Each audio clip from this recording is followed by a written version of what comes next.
Good morning. How are you? Hope all is well. Oh, I look a mess this morning.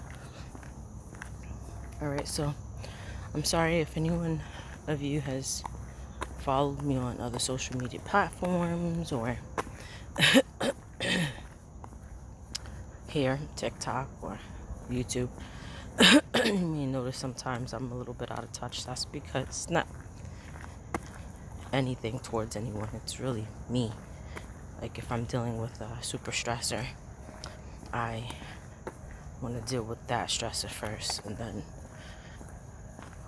work with you guys in the community. So let's get back at it. After this, I'm gonna post up the information that I've gotten from the long COVID team. I hope I'm saying that right. But something interesting that I did find out, wasn't able to get the the interview yet because something happened with a family member, and I'll share that too. Transparency, right? That's what we're here for.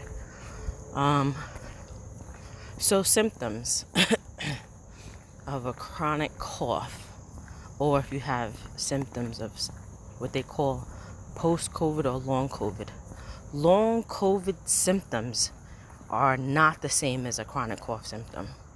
Okay.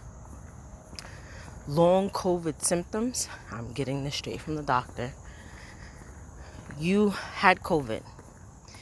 You develop symptoms. Sometimes those symptoms get better or they remain the same. They don't get worse.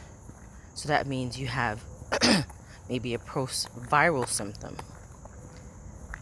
Chronic cough. Your symptoms get worse. They get better. You think they're gone. They come back.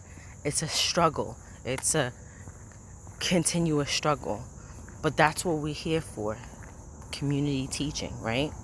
So if you want to share something that you've learned with either having a post-viral cough, long COVID cough, or chronic cough, please share it with the team. God knows, I hope today is going to be a good day. And I pray that your day is productive. And I will speak to you guys soon. Love you. Bye.